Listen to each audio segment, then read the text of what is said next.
আসসালামু আলাইকুম প্রিয় দর্শক, আমি রাহাত। আজকে যে বিষয়টা নিয়ে কথা বলবো সেটা হচ্ছে সৌদি আরবে যারা ওয়ার্ক পারমিট বিষয় আছেন, পৃথিবীর সকল লোক, বাংলাদেশ, ইন্ডিয়া, পাকিস্তান, পৃথিবীর সকল লোকের জন্য সৌদি সরকার কিন্তু সরাসরি ডাইরেক্ট নিষিদ্ধ করেছে যে পবিত্র স্থান যেগুলো আছে, যারা শুধুমাত্র ওয়ার্ক পারমিট বিষয় আছেন তারা পবিত্র স্থানগুলা মক্কা মদিনা এই স্থানগুলোতে বর্তমানে যতদিন হজের কার্যক্রম চলবে, অলরেডি কিন্তু বিভিন্ন রাষ্ট্র থেকে হাজিরা চলে আসছে সৌদি আরবে। ইতিমধ্যে আপনারা বিভিন্ন মিডিয়ার মাধ্যমে দেখতে পাচ্ছেন। তো আমার এই ভিডিওটি করার উদ্দেশ্য শুধুমাত্র আমাদের প্রবাসী ভাইদের জন্য, যারা হচ্ছে সৌদি আরবে 2 বছর আছেন কিংবা 3 বছর আছেন, কেউ নতুন আসছেন।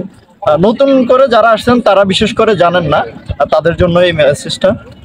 সৌদি সরকার সম্পূর্ণরূপে যারা ওয়ার্ক পারমিট বিষয় আছে সম্পূর্ণরূপে কিন্তু এই পবিত্র স্থানগুলোতে ঢোকা নিষিদ্ধ করছে। যদি কেউ পবিত্র স্থানগুলোতে ওয়ার্ক পারমিটের বিষয় হয়ে যদি পবিত্র স্থানগুলোতে যেমন মক্কা মদিনাতে ঢোকার চেষ্টা করেন, সেক্ষেত্রে সৌদি রিয়াল 20,000 রিয়াল কিন্তু আপনার জরিমানা দিতে হবে, এবং সৌদিতে 10 বছরের জন্য ঢোকা নিষিদ্ধ করে দিয়েছে। অলরেডি সৌদি সরকার এই মেসেজটা প্রত্যেকটা মোবাইলে দিয়ে দিয়েছে, প্রত্যেকটা সিমে, যাদের সৌদি আরবের সিম আছে তাদের অলরেডি সবার ফোনে মেসেজটা চলে গেছে।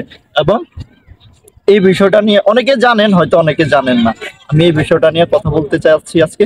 তো আমরা যারা আছি বাংলাদেশ, বিশেষ করে বাংলাদেশের প্রবাসী যারা আমরা আছি, তারা সৌদি আরবে খুব সীমিত বেতনে চাকরি করি।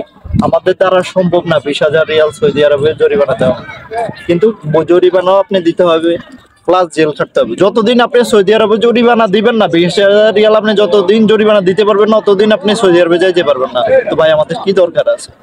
কোনো দরকার আছে?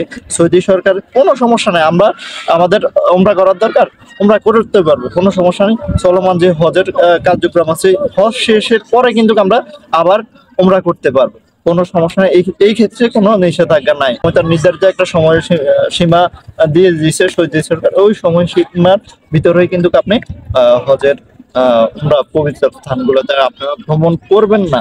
আর যারা হচ্ছে সৌদি আরবের উমরার বিষয় আছে, উমরার কাজের বিষয় আছে, শুধু তারা উমরাতে ঢুকতে পারবেন, কাজ করতে পারবেন। কিন্তু আপনারা যদি হজের বা ওই সমস্ত কর্মকাণ্ডে কেউ যদি লিপ্ত থাকেন, যদি কেউ ধরা খান, সেক্ষেত্রে কিন্তু 20,000 রিয়াল মাস্ট আপনার জরিমানা দিতেই হবে।